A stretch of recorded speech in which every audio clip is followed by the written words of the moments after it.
Y gracias a todos ustedes que ya se están conectando. Qué bueno que ya están listos. Les voy a invitar a que saquen su Biblia. La vamos a ocupar mucho. Es el propósito por el que nos reunimos, para meditar en el consejo de la palabra de Dios. Así que saquen su Biblia. Si tienen donde tomar notas, tomen notas. Hoy iniciamos con un nuevo estudio. Vamos a estudiar esta epístola de Judas. Un solo capítulo que tiene mucha, pero mucha tela de donde cortar. Un solo capítulo que vamos a disfrutar demasiado. Entonces, si lo tienen, por favor, saquen su Biblia, ábranla en la epístola de Judas. Vamos a empezar, Judas. Buenas noches, Dianita, allá en Mérida, Dios les bendiga. A todos los que ya se conectaron, Chela, siempre sus palabras tan bellas, ¿verdad? Dios les bendiga a mis hermanos de Ixcán. ¿Cómo están? Manifiéstense, por favor. A mis hermanos de Valladolid, veo algunos de Mérida, Dios les bendiga. Un abrazo, un saludo al pastor Sergio. Dios les bendiga abundantemente. Yo los extraño un montón, extraño estar yendo y viniendo en las diferentes comunidades, en las diferentes iglesias, y sé que ya mero va a pasar este tiempo. Bueno, ya tiene su Biblia ahí, vamos a hacer una pequeña oración. Señor, en el nombre de Jesús, te pedimos que este proyecto, este nuevo estudio que vamos a iniciar, sea dirigido por ti. Tú nos dirijas, Señor, y nos abras tu escritura, nos reveles qué es lo que quieres de nosotros a través de ella, Señor. Queremos santificarnos en tu luz y en tu verdad, y esta noche ayúdanos en Cristo Jesús. Amén y amén. Esta vez me puse un ventilador al lado de mí porque otras veces me estoy derritiendo. Entonces, por favor, díganme si se escucha mucho el ventilador para quitarlo mejor. Me aguanto. Bueno, Judas es un libro, una epístola de un solo capítulo, donde es una condena enérgica para todos los falsos profetas, para los falsos maestros, para todos los que se han estado infiltrando en la iglesia, los que se metieron con engaños, y que definitivamente aplica para los días que estamos viviendo, para lo que está sucediendo hoy en día en las iglesias. La tecnología es una bendición increíble porque podemos llegar a un montón de lugares que antes no podíamos llegar. El problema ahora que estamos enfrentando, y que te animo a que pongas atención a esto, es que ahora hay mucho de todo. Ahora sobra información, ahora abunda. Simplemente si estás ahorita conectado aquí en Facebook, o si después no estás escuchando en alguna plataforma, te vas a dar cuenta que hay mucho de dónde puedes escuchar, de dónde puedes ver.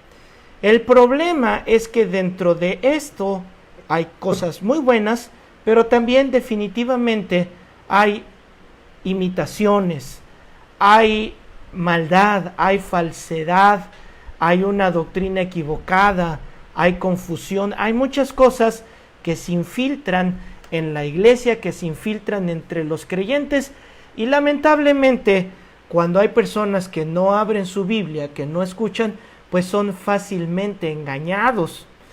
Y sobre todo ahora en esta época de un relativismo, ¿no? Donde todo es relativo, la verdad es relativa, y donde a las personas les preocupa más ser políticamente correctos. Ahora las personas están preocupados por no ofender a nadie, están preocupados por no decir algo que les lastime, y bueno, a mí como pastor definitivamente muchas veces me cruza por la mente, y le voy a decir cuando sí me preocupo: cuando son palabras mías, cuando son dichos míos y que pueden ofender a alguien. Híjole, sí me preocupan, y si viera cuántas veces le he regado, de hecho les pido disculpas a todos los que le he regado con algunos comentarios. Pero cuando es un comentario que está escrito en la Biblia, cuando es algo de la Biblia, lo siento, así es, así será, no me disculpo con nadie, esa es la verdad, y eso es lo que tiene que ser hablado en las personas. Entonces, Judas, la epístola de Judas, es un llamado al cristianismo. Está escrito generalmente a cristianos y sobre todo israelitas, fue dirigida a esta. Y el llamado es a mantener una pureza doctrinal. Y aquí va a haber algunas palabras que voy a estar repitiendo para que las agarres y vayas entendiendo conmigo. Pureza, doctrina, sana doctrina, infiltrados, falsos, son palabras que se van a estar repitiendo en toda esta epístola. William Barclay, uno de los grandes comentaristas históricos de la Biblia, tiene algunos comentarios muy buenos y muy acertados. Él relata una fábula donde 3 aprendices del diablo vienen a la tierra para terminar su entrenamiento. Entonces, cuando vienen a la tierra, empiezan a entablar una conversación entre ellos con el jefe de los demonios para platicarles sus planes. ¿Qué planes tienen ellos para arruinar al ser humano? Entonces, uno de ellos le dice: ya sé, yo propongo que les voy a decir a todos que no hay Dios. A lo que Satanás le responde: mira, con eso no vas a engañar a nadie, ya que todos saben de alguna manera que existe y que hay un creador. Entonces interrumpe el otro aprendiz y dice: ya sé, yo les voy a decir que no hay infierno. A lo que el jefe de los demonios les dice: mira, con esta mentira no vas a engañar a nadie, porque toda la humanidad en lo profundo de su ser saben que hay un lugar al que van a ir para pagar por sus pecados cometidos. Entonces el tercero replica y les dice: ya sé, les voy a decir que no hay prisa, les voy a decir que está bien lo que estén haciendo, si se congregan, está bien que se congreguen un poquito, pero que no hagan grandes cambios y que no se apresuren a cambiar y a compartir el evangelio. El jefe de los demonios brincó de gusto y le dijo: muy bien, con esto arruinarás a millares. ¿Por qué? Porque el más peligroso de los engaños es que piensen que están bien, que todo está bien y que no necesitan hacer nada. Y tristemente esta fábula se está volviendo una realidad en medio de la cristiandad. En esta época donde el sentimentalismo se ha vuelto muy importante. Si no sientes, pues entonces no estuvo muy espiritual la cosa, ¿a poco no? Ay, es que la música hoy no sonó muy bien, ¿por qué no están los músicos? Y no sentí una atmósfera, faltó el humito, faltaron luces y cosas que hemos perdido la atención y la gente se está basando mucho en lo que siente, en sus sentimientos, si sintió, si se le pararon los pelitos. Y ese sentimentalismo nos está llevando a la ruina, porque estamos olvidando la esencia de la cristiandad, cuidando que no se ofendan y callándonos los cristianos, porque hay un grupo pequeño o grande o del tamaño que sea, que se siente ofendido cuando decimos las verdades bíblicas. ¿Quién es Judas? ¿Quién escribió esta carta? Bueno, Judas, en la Biblia son mencionados al menos 8 personas con este nombre, que traducido del griego también es Judá. Ese es el nombre, es un nombre bonito, ¿verdad? Judá. Lamentablemente hubo un hombre que lo manchó, que lo mancilló con la gran traición que conocemos, pero este es un nombre bello que significa alabanza. Y este nombre de Judá o de Judas era un nombre muy popular en aquel tiempo, obviamente, pues porque era el nombre de la tribu, pero también porque era el nombre de un héroe nacional. Ustedes recordarán que hubo la guerra de los macabeos, cuando ellos estaban luchando contra Epífanes, que mancilló el templo, que destruyó el templo y que hizo abominaciones. Entonces los macabeos se levantan en armas y este caudillo, libertador, héroe nacional, se llamó Judas. Entonces el nombre de Judas era un nombre muy popular entre todos ellos. Pero este Judas que escribe esta carta no es el apóstol Judas es el medio hermano del Señor Jesús. Vamos a ver Judas capítulo 1, versículo 1. Vayan conmigo, por favor. Judas capítulo 1, versículo 1. Yo creo que ya lo deben de tener, ¿verdad? Porque al principio dijimos. Dice así: Judas, siervo de Jesucristo y hermano de Jacob. Y aquí vamos a empezar porque hace estas dos presentaciones. Primero, como el siervo de Jesucristo, pero también se presenta como el hermano de Jacob. Entonces, el apóstol lo descartamos, no es Judas el apóstol el que escribe esto, porque él era hijo de un Jacobo. Era hijo de un Jacobo, pero no era su hermano. Entonces nos queda el medio hermano de Jesús. La Reina Valera, que es la Biblia que estoy leyendo ahorita y que seguramente muchos de ustedes tienen, la Reina Valera tradujo el nombre como Jacobo en el versículo 1, lo tradujo como Jacobo, pero la traducción correcta debe de ser Santiago. Santiago. Entonces se leería Judas, siervo de Jesucristo y hermano de Santiago. Es el mismo nombre, solo en la traducción con la lengua, con los sonidos, la lingüística cambió un poco, pero así es como debería de decir.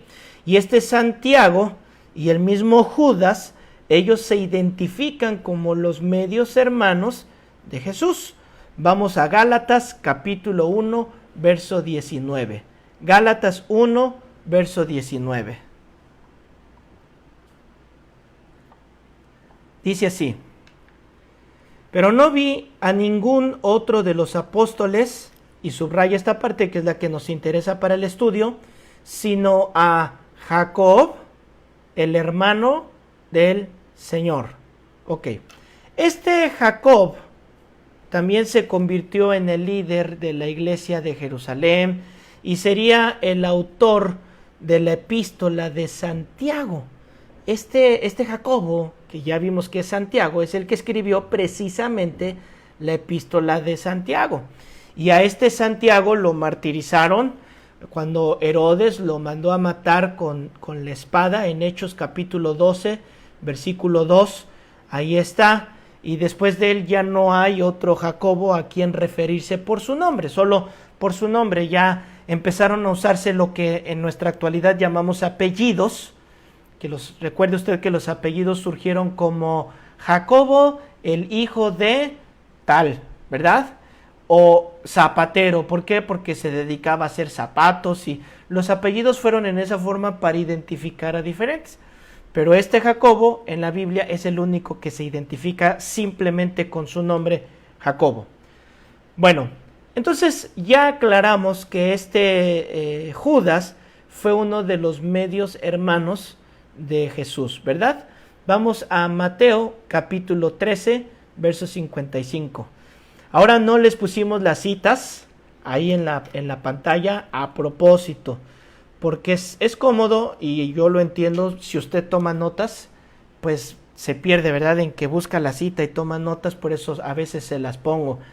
Pero sospecho que ya hay muchos que ya no están sacando su Biblia. A ver, volteé con el de al lado y dígame, ¿tiene su Biblia? Y si no la tiene, hágale así, ja, ja, ja. Ya te caché, por eso el pastor ya no nos puso la cita. Y dígale, es tu culpa, ya dígaselo así, aunque sabemos que es la culpa de todos, ¿verdad? Saludos, amados, Dios les bendiga a los queridos Aarón y su esposa, pastores, allá en Valladolid. Qué ganas tengo de verlos a ustedes, grandes amigos, allá en Valladolid, Dios les bendiga. Bueno, dice Mateo capítulo 13, verso 55. ¿No es este el hijo del carpintero? Están hablando de Jesús. ¿No es este el hijo del carpintero? ¿No se llama su madre María? Y ojo, y sus hermanos como Jacobo, que ya vimos que es Santiago, Jacobo, José, Simón y Judas. Ahí están. Estos son los medios hermanos del Señor Jesucristo. Y este Judas que acabamos de leer precisamente es el Judas que escribe esta carta.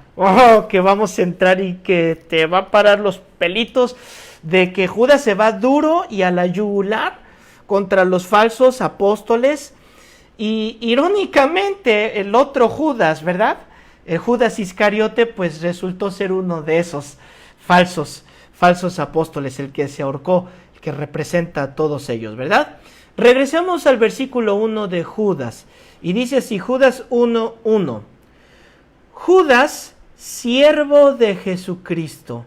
Ahora me encanta esta manera en la que empieza la carta, porque si tú vas a empezar una carta, si tú empiezas un sermón, y todos los que predican de alguna manera lo saben, ¿verdad?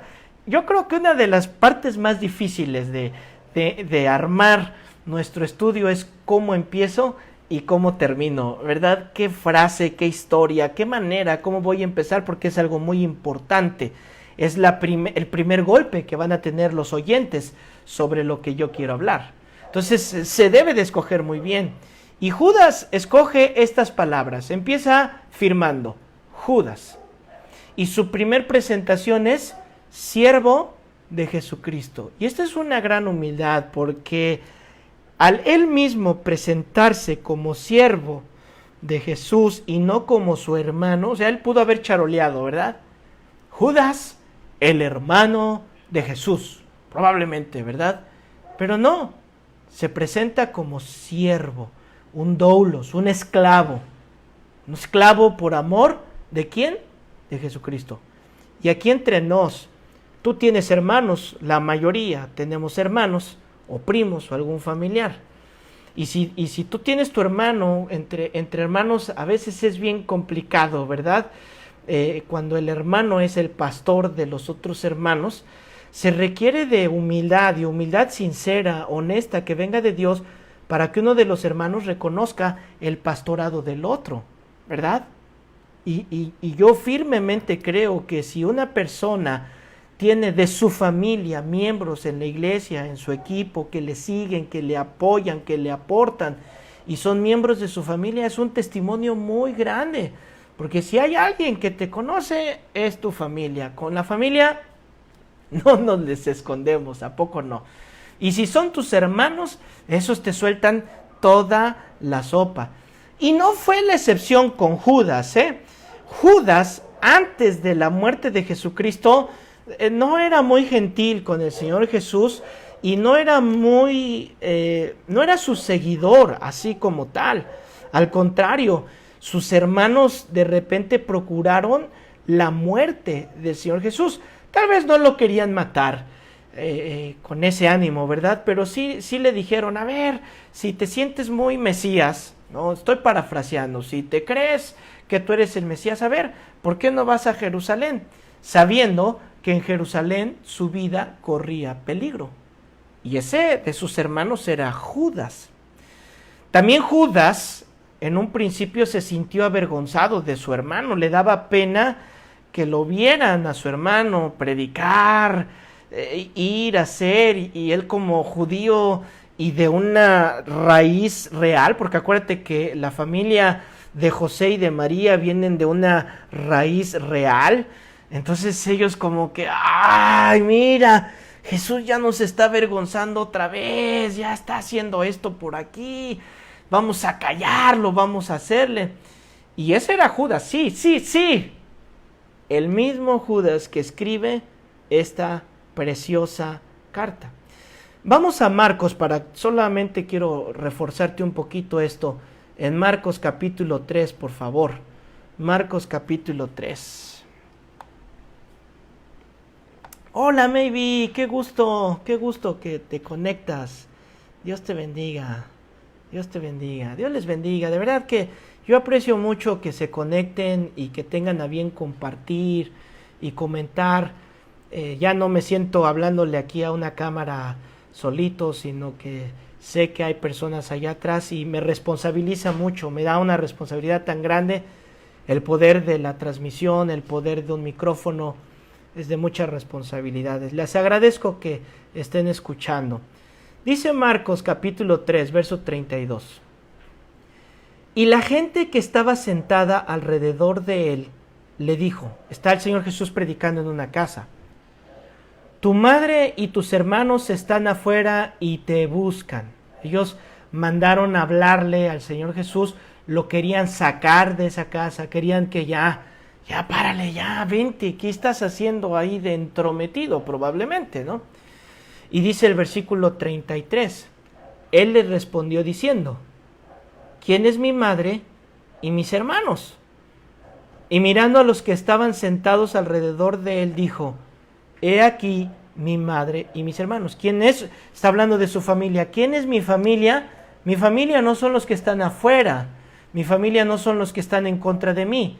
Mi familia son los que están aquí, escuchando, recibiendo el mensaje, como María, ¿lo recuerdas que estaba a los pies de Cristo recibiendo lo más importante que era la palabra de Dios? Y él dice, esta es mi familia, no allá. Verso 35. Porque todo aquel que hace la voluntad de Dios, ese es mi hermano y mi hermana y mi madre. ¿No? Entonces, te imaginas a Judas, ¿no? Todo este tiempo, la oposición de sus propios hermanos. Pero qué precioso que poco a poco el testimonio, la vida del Señor Jesucristo fue obrando y fue hablando con ellos, les fue transformando. ¿Cuándo Judas tuvo la transformación total? ¿A quien escribe esto?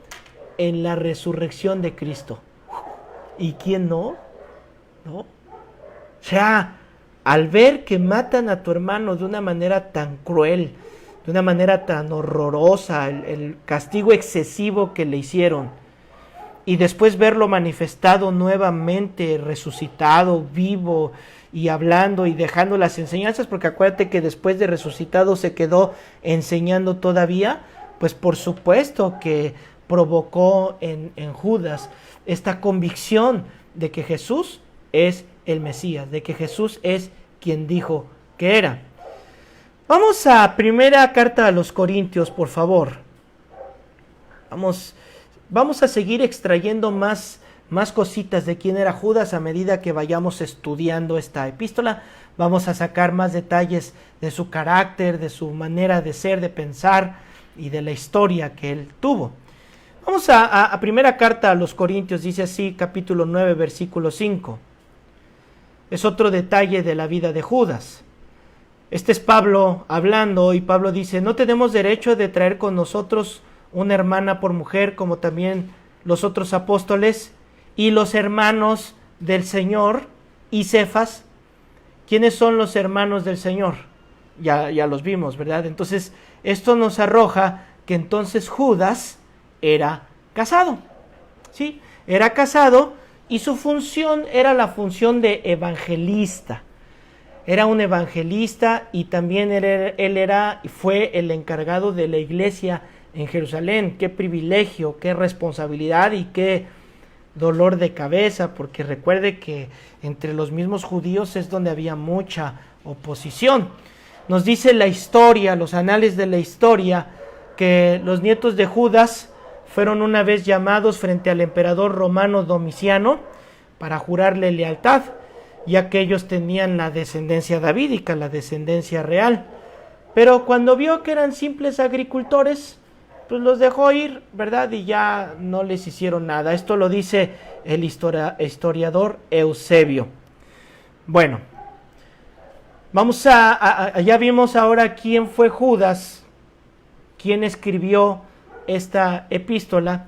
Vamos a ver ahora que cuando él escribe esta epístola, pues por supuesto encontró oposición, ¿verdad? ¿Cuál es la oposición? Hay algunos que dicen que no fue Judas quien la escribió, sino que alguien inventó la carta y le puso el nombre de Judas, y hubo debate, ¿verdad?, entre si se queda en el canon o sacan la carta de Judas. Pero eso fue siglos después, porque en un principio, cuando empezó la iglesia, esta carta se tomó como verdadera, y es bien importante tomar lo que sucedió al principio, porque con el tiempo se cambian muchas cosas. Entonces, también dicen que la escribió otro y que con un seudónimo y firmó con el nombre de Judas. Y Judas no era tan conocido. Si alguien quería que sus escritos fueran conocidos, pues hubiera escogido a Pedro, ¿no? O a Pablo, como hay muchos cartas apócrifas que no escribió Pedro, que no escribió Pablo, pero que la gente le escribía y le ponía como si ahora tuviéramos internet y ponen una imagen y dicen cualquier tontería y abajo le ponen Mahatma Gandhi o Friedrich Nietzsche, ¿no? Como he visto muchas frases que ponen ahí que según la dijo uno de ellos, y no es cierto, no la dijeron. Entonces acusaban de eso a Judas, pero no hubieran escogido un nombre que no era tan conocido como otros. Y otro ataque es que decían que tenía un griego muy bueno y que Judas no pudo haberle escrito por la pureza del griego, por la forma en la que estaba escrito. Pero debemos de recordar que Galilea estaba cerca de Decápolis, y Decápolis era una ciudad donde el griego era el idioma común.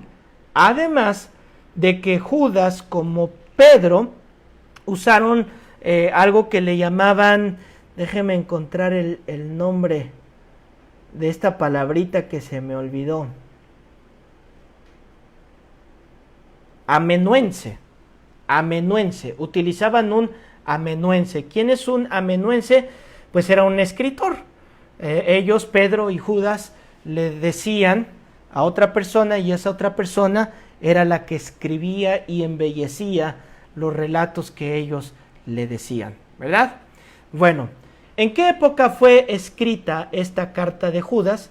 Fue escrita en el año 68 y 70 después de Cristo, más o menos entre la muerte de Pedro y la destrucción de Jerusalén.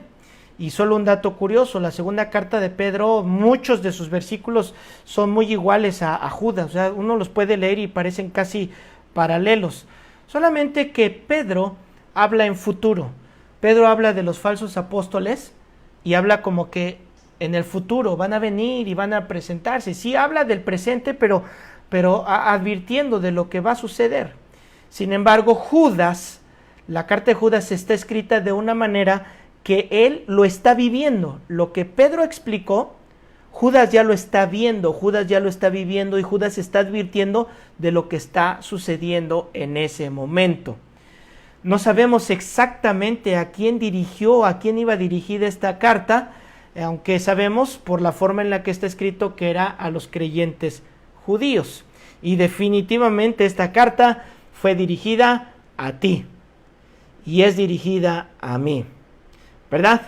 ¿Por qué? Porque debemos estar alertas sobre estos falsos profetas, sobre falsos apóstoles, sobre falsos maestros, y esa es la manera más peligrosa del ataque del enemigo y no debemos de desconocerlo. Debemos de saber que siempre va a ser tan efectivo y voraz el ataque del enemigo cuando se disfraza de ángel de luz y después echa a perder al rebaño, confunde al rebaño, se presenta como un gran cantante, artista cristiano, como una persona, dirige todos los faros hacia él y ya que tiene todo, ya que tiene muchos seguidores, entonces hace declaraciones de su pecado, de sus filosofías.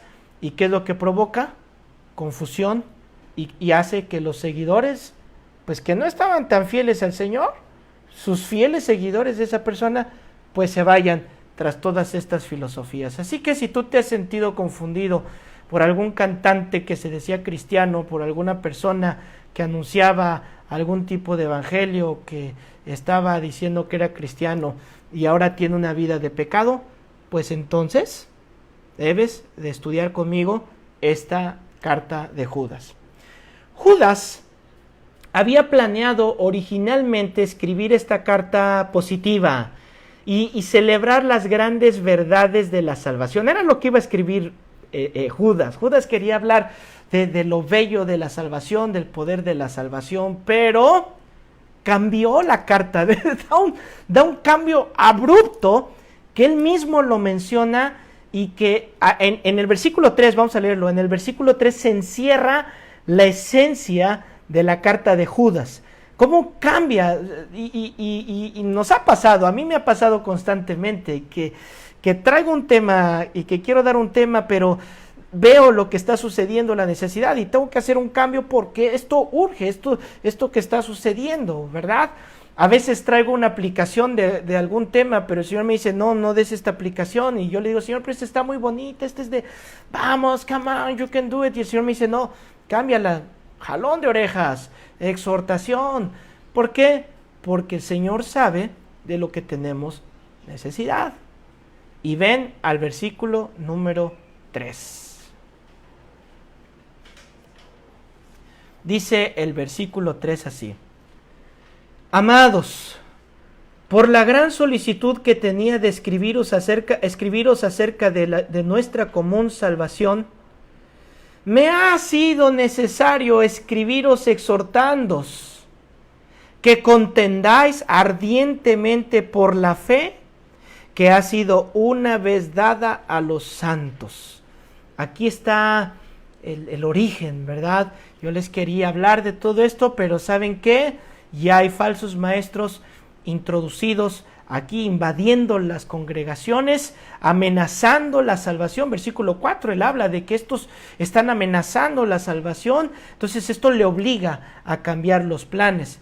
Y por eso escribe una fuerte denuncia, advirtiendo a sus lectores, a nosotros, ojo, son dos cosas. Una, nos advierte, y dos, el llamado, y el llamado que yo te hago hoy, un llamado a contender por la fe, contender ardientemente. Él usa esta palabra, en el título de la enseñanza de hoy es esa precisamente, contendiendo por la fe, y Judas dice ardientemente, pero vamos a entender qué significa ardientemente, ¿verdad? Porque tampoco vamos a caer en lo que tristemente se ha caído con algunos apologistas, ¿verdad? Que en aras de denunciar ciertas cosas se ha convertido en un circo y han hecho un mercado, han hecho una burla el evangelio, y en lugar de predicar vida, predicar la Biblia, pues ya todos sus videos y todas sus enseñanzas pues son de estar criticando y sacando de fulanito de tal y acusando a fulanito de tal. Vamos a ver la técnica que utilizó Judas. Judas entonces no se enfoca, no hace un estudio de las falsas doctrinas, no se enfoca en las falsas doctrinas que en ese tiempo era el gnosticismo. No te lo voy a explicar todo el gnosticismo, solo te voy a decir que se parecía mucho al cristianismo. El gnosticismo tomó muchas cosas del cristianismo y tomaba muchas cosas de la religión que hubiera, las tomaba y las ponía en práctica. Y eso estaba haciendo el gnosticismo.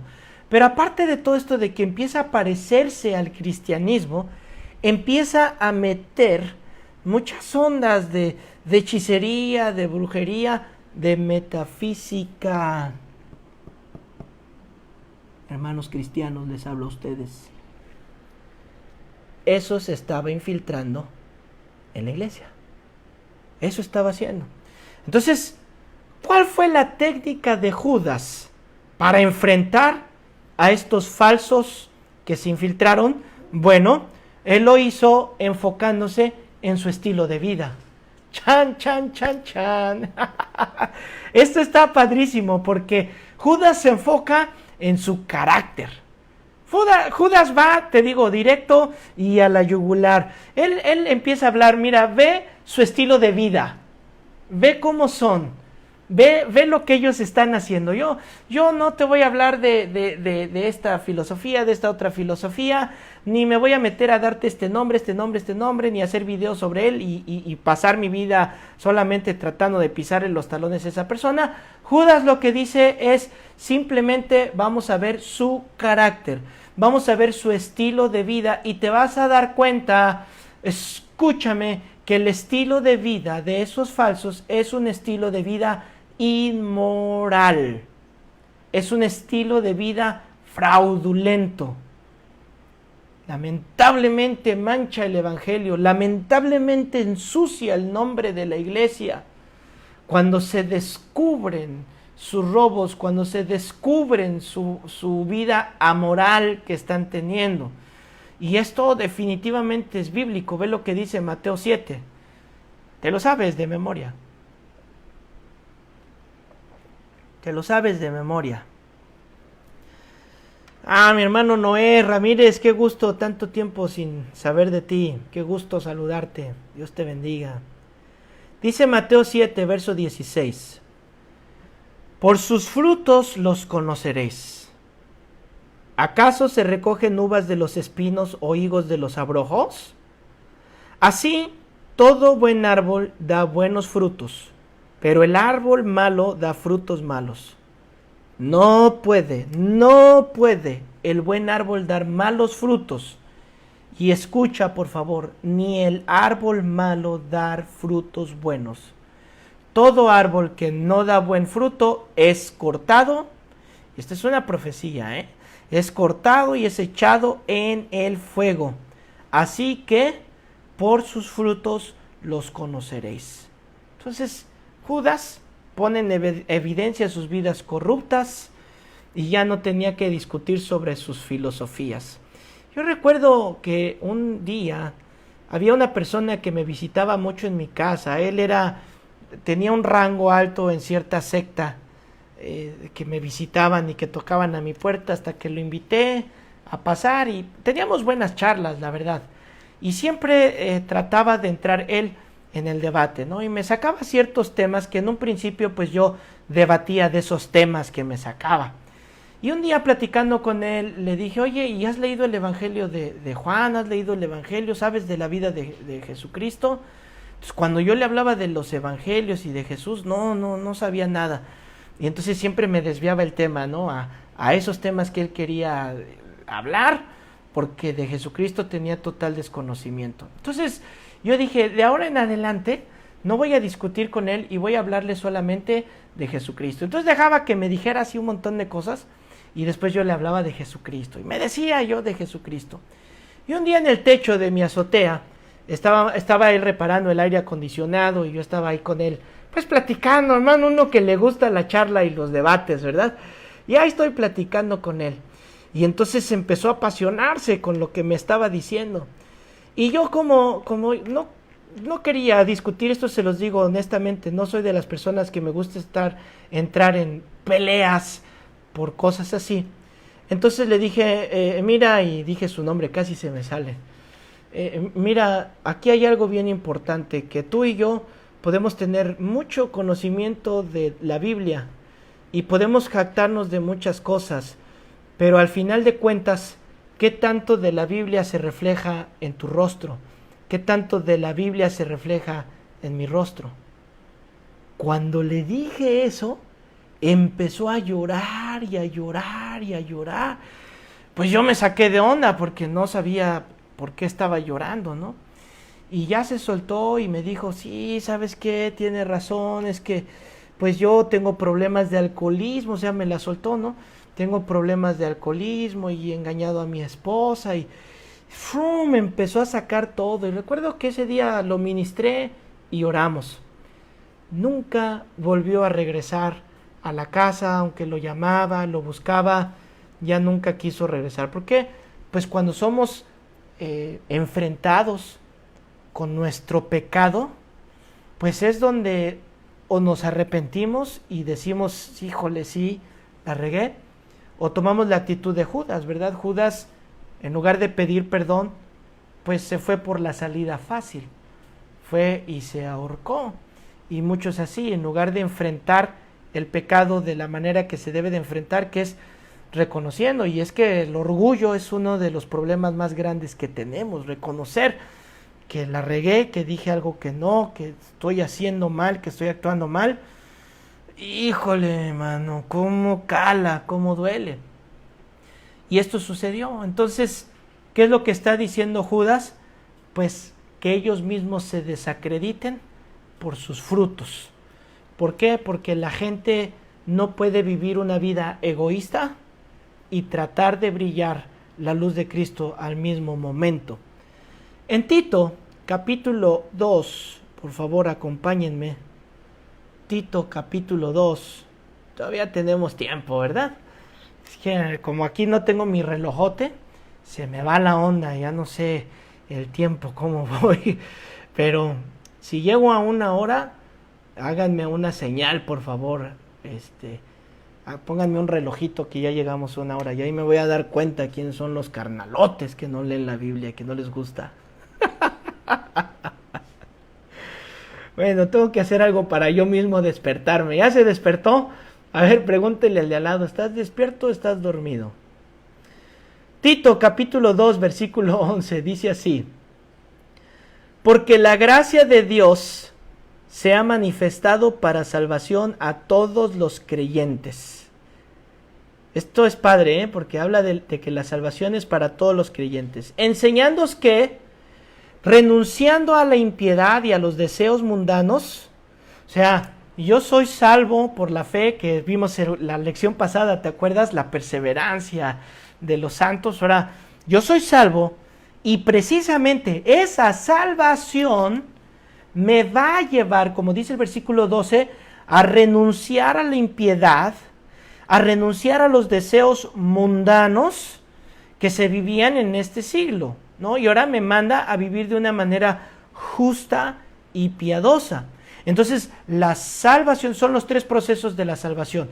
La salvación que salvifica, o sea, me salva del control del pecado. Luego la salvación que me santifica, la salvación que necesito diario.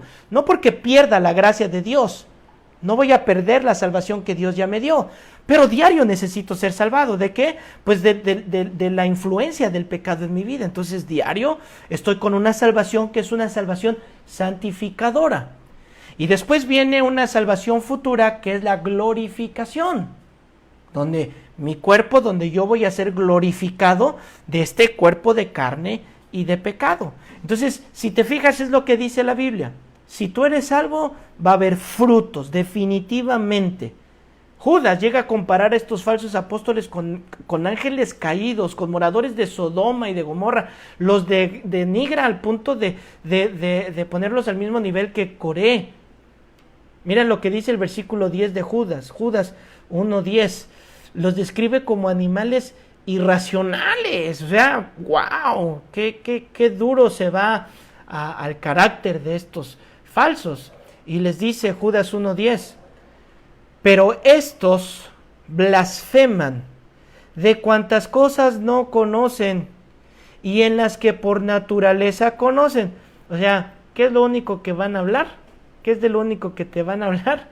Pues de las cosas que por naturaleza conocen, pero lo que está en la palabra de Dios, la Biblia, no la van a hablar. Te sacan un pedacito nada más. Bueno, después entro en eso. Y fíjate lo que dice en la parte B: se corrompen como animales irracionales. Wow, wow, qué fuerte, ¿verdad? Entonces, lo peligroso de este llamado es que estos hombres estaban en la iglesia, pero no eran la iglesia, no eran de la iglesia. Es que, hermano, esto es terrible para mí. Cada que me llega a mi mente este pasaje de Mateo donde dice: me dirán, Señor, Señor, en tu nombre profetizamos, sanamos, echamos fuera demonios. A mí me habla de personas déjame ponerlo así, nada más para que me entienda, de un rango espiritual elevado, ¿no? Así de pastores, y ahora ya no se conforman con ser pastores, ahora son, ¿cómo les llaman ahora los? Se me fue. Qué bueno que se me fue, porque a veces digo, me vaya a contaminar con todo eso, ¿verdad? Pero ya no están suficientes con estos. Estaban en la iglesia, pero no eran de la iglesia. Entonces, ¿qué nos enseña Judas? Bueno, Judas nos lleva a entender la doctrina. Si puedes repetir ahí conmigo, doctrina, porque esta es una palabra que a muchos no les gusta, les aburre, les ofende, pero es algo bien importante. ¿Por qué? Porque el llamado de Judas es a defender la sana doctrina. Lamentablemente, la sana doctrina ya se llevó a otro extremo. Ya se llevó a un extremo de sana doctrina. Ya se llevó a un extremo de gente que solamente está molestando, criticando, de una onda así muy fea, ¿no? Ya todo le están tirando a todo tan gacho, ¿no? y no se enfocan en la palabra de Dios. Entonces Judas nos dice, vamos a hablar de la palabra de Dios. Y cuando hablemos de la palabra de Dios, si lo hacemos sistemáticamente, definitivamente se van a tocar todos los temas. Se van a tocar los temas de falsos profetas, se van a tocar los temas de prosperidad, de sanidad, de milagros, de señales. Se van a tocar temas de la salvación, del infierno, se pierde, no se pierde la salvación. Todo se va a tocar. Y eso cuando hablamos la Biblia, cuando lo hacemos. Y Judas dice, es importante que conozcas la doctrina. Y tristemente, amados hermanos, hay muchos cristianos que desconocen por lo menos la doctrina fundamental. ¿Cómo le van a hacer? ¿Cómo le van a hacer si no conocen los principios de la doctrina? Una vez le pregunté a una persona qué es el evangelio y me dijo un chorro de cosas y nunca me supo decir qué era el evangelio, qué es la justificación, qué es la salvación, qué es la predestinación. Un montón de doctrinas que se desconocen. Y al desconocerlas, pues al primer hervor te cueces, con la primer mentira que te digan te vas. Hechos capítulo 2, versículo 41. Hechos 2, 41. Dice así: así que los que recibieron su palabra fueron bautizados. Ok, agárrate, porque estamos frente a una campaña de evangelismo, yo creo de las más grandes que ha habido, de las más poderosas. Una campaña de evangelismo donde hay un montón de inconversos. Escucha, no es un evento cristiano donde llegaron unos cuantos que ya habían recibido a Cristo y cuando los llaman al frente vuelven a recibir a Cristo. Y el próximo domingo vuelven a recibir a Cristo y vuelven a recibir a Cristo. Y digo, Dios mío, pues ¿qué onda con estos? Estamos hablando de una campaña donde hay puro incrédulo, donde corren el riesgo hasta de que los apedreen. Y murmuraron de todos. Entonces Pedro está hablando. Y cuando está hablando el evangelio, dice el verso 41 que recibieron la palabra del evangelio.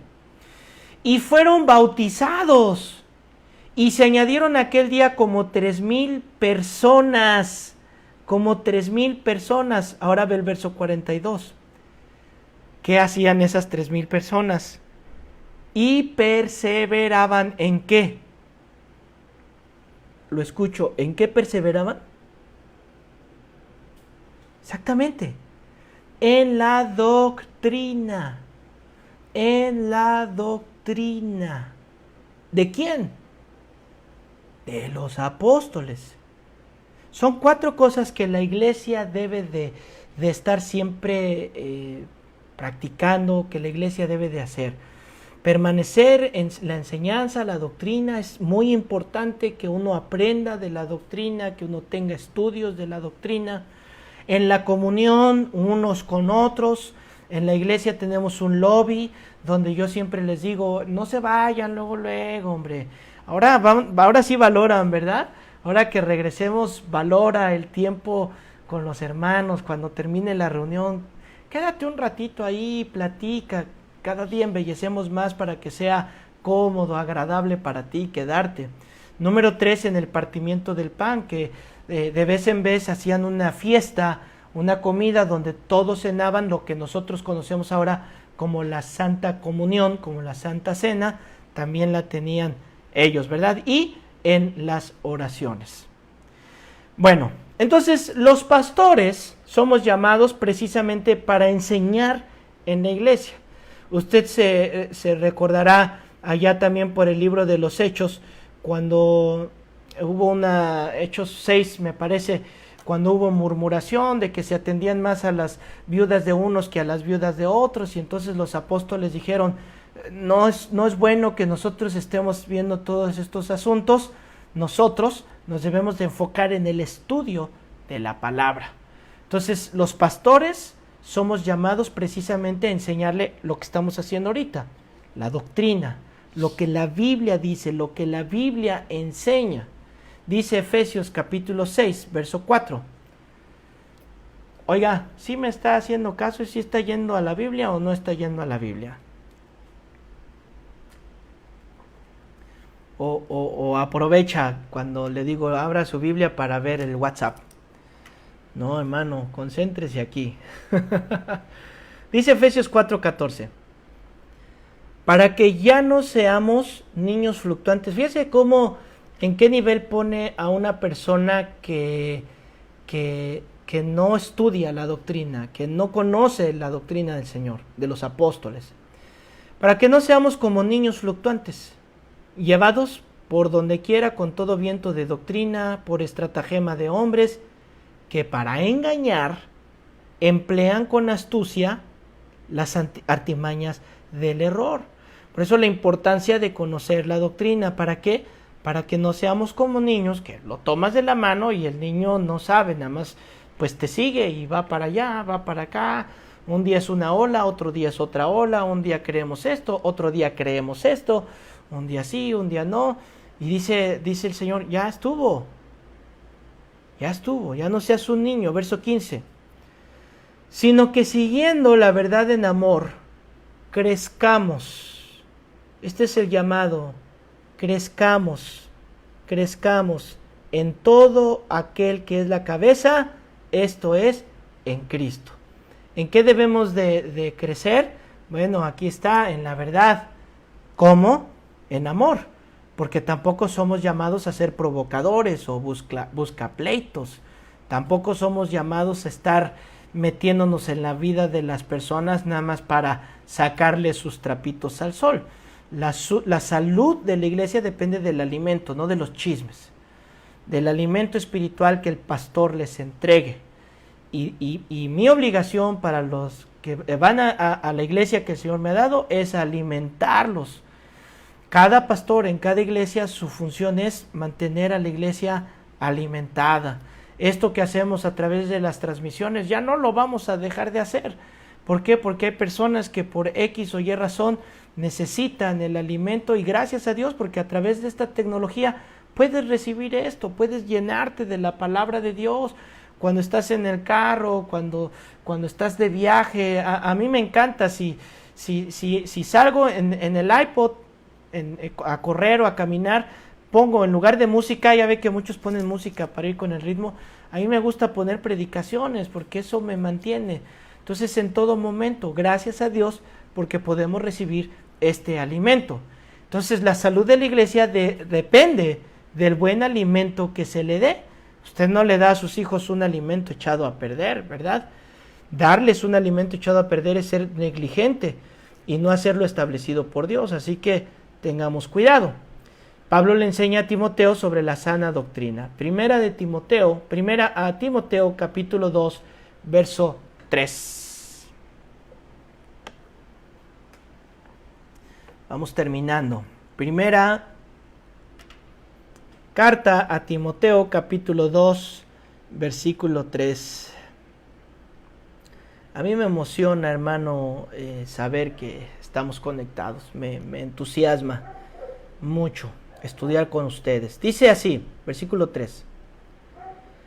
Porque esto es bueno y agradable delante de Dios nuestro Salvador, el cual quiere que todos los hombres sean salvos. Escuche, quiere que todos los hombres sean salvos, pero también quiere que ya que eres salvo, llegues al conocimiento de la verdad. O sea, debemos de conocer a Cristo a profundidad. Por eso las reuniones, por eso los estudios. Mira, yo he predicado Juan 3:16, no sé, no me atrevería a decir 1000 veces, pero sí muchísimas veces. Y cada vez que comparto de Juan 3:16, el Señor tiene algo de su carácter, algo de Él nuevo, fresco para nosotros. Su palabra nunca se agota. ¿Cuál es esta verdad que tenemos que hablar? Versículo 5. Que hay un solo Dios y un solo mediador entre Dios y los hombres, Jesucristo, hombre.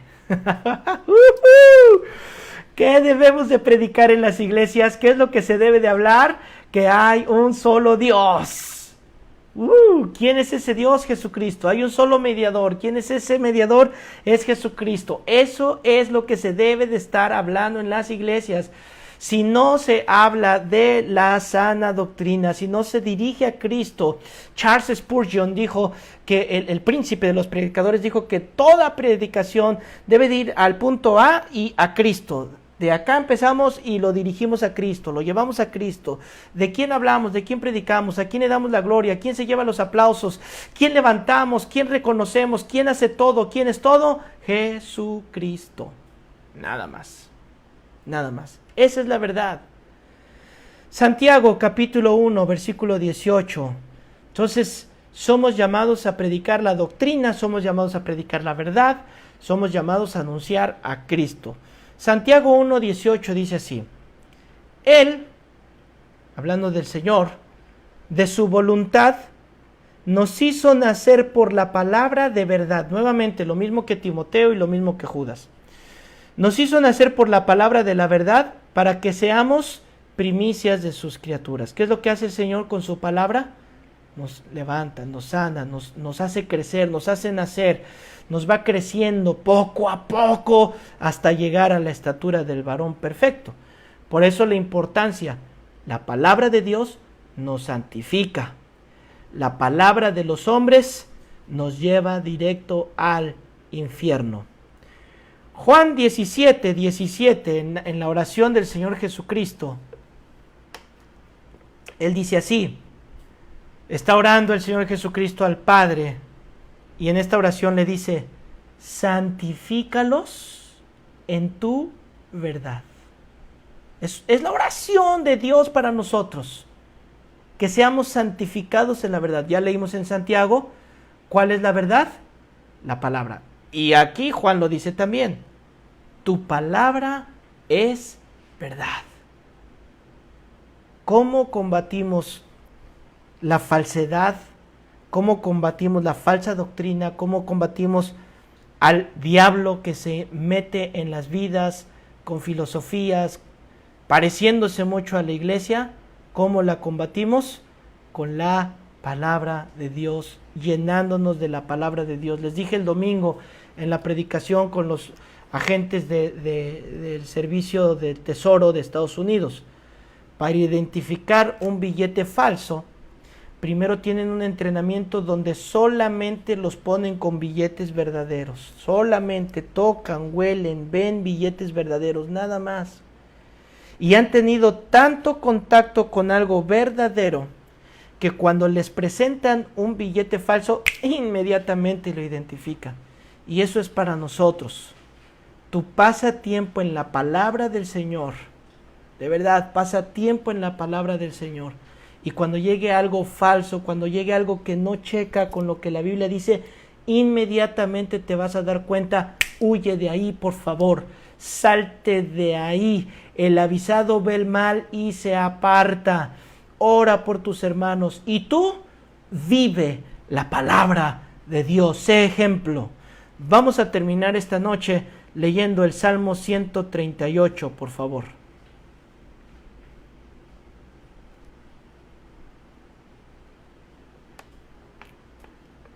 Salmo 138. Dijo así el salmista: te alabaré con todo mi corazón. Delante de los dioses te cantaré salmos. O sea, para que vean quién es el verdadero. Verso 2. Me postraré hacia tu santo templo y alabaré tu nombre. Todos los atributos de Dios, todo lo que es Dios, quién es Dios, ese es su nombre.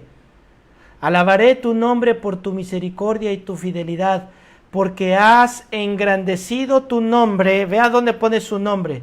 Porque has engrandecido tu nombre y tu palabra. ¿Por dónde está la palabra de Dios? Por sobre todas las cosas. ¿Lo leíste? ¿Lo leíste? ¿Ves por qué hago énfasis en la palabra de Dios? ¿Ves por qué la palabra de Dios toma la eminencia en las reuniones que hacemos? ¿Ves por qué otras cosas, ok, las hacemos, está chévere, está padre, es queso extra? La palabra de Dios es engrandecida al nivel de su nombre. de sus atributos, de quien Dios es. Entonces, ¿qué nos toca a nosotros?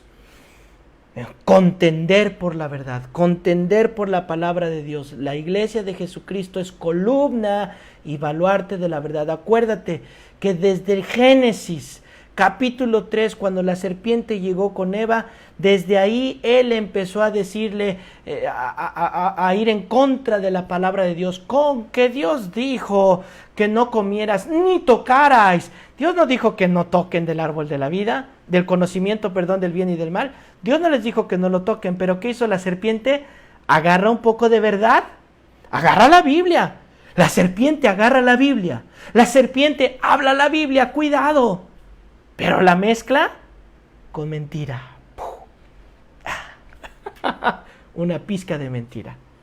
Y eso es lo que hacen en muchos lugares, te dan un libro. Yo leí un libro azul que una vez me dieron para convencerme, y yo lo empecé a leer y dije, wow, no, sí, esto está en la Biblia, sí, esto está bien, está bien. Y por ahí en medio un parrafito, ¡pum!, la mentira, ahí como salecita, ¿verdad? La verdad mezclada con mentira. Y la serpiente le dijo eso. Con que Dios dijo que no tocaréis, que no comieras ni tocaras. No, no dijo eso. Y luego les dijo, con que Dios dijo eso, pero yo te digo, no vas a morir si lo haces. Dios dijo que moriréis. No es cierto, no van a morir. El ataque del enemigo siempre va a ser contra la palabra de Dios. La va a usar, la va a manipular, y lamentablemente muchos van a ser engañados. Muchos, y yo espero que de los que están oyendo esto ya nadie salgan de la ignorancia. Pero lamentablemente muchos apostatarán de la fe. ¿Cómo puede alguien apostatar de la fe? ¿No te has preguntado? Si a mí viene alguien de alguna tribu o de alguna secta así medio rara y me dice algo, yo no le creo definitivamente. Pero cuando se disfraza de luz, cuando se disfraza de algo que yo creo, cuando me habla la Biblia, pero la mezcla con mentira, muchos apostatarán de la fe. Así que, amados, el llamado de Judas es para que contendamos ardientemente por la fe. Hoy solo te he dado la introducción, así que vamos a disfrutar este viaje precioso por esta carta de un capítulo que tiene mucho que podemos aprender. ¿Oramos? ¿Te parece? Bueno, inclina tu rostro para que no te distraigas y vamos a hacer una oración. Señor, santifícanos con tu verdad, tu palabra es verdad. Por favor, Señor, no permitas que nos desviemos de ella. No permitas que falsas filosofías nos lleven de un lado para otro.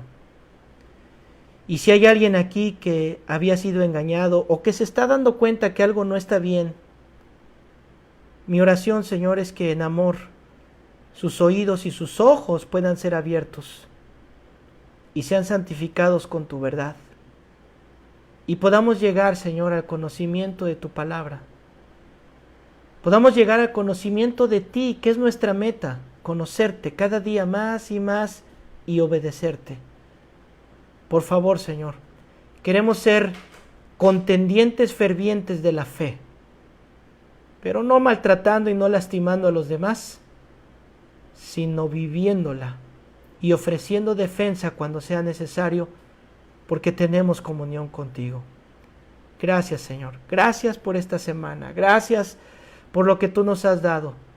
Gracias, Señor, porque por lo menos todos los que estamos conectados ahorita estamos en casa, tenemos comida, tenemos un techo, tenemos ropa y hasta internet. Gracias, Señor, por todo lo que tú nos das. No queremos ser malagradecidos, al contrario, gracias por tus ricas y abundantes bendiciones. En Cristo Jesús. Amén y amén. Llegamos al final. Qué gusto que aguantaste conmigo todo este tiempo. Te felicito, te abrazo, te bendigo.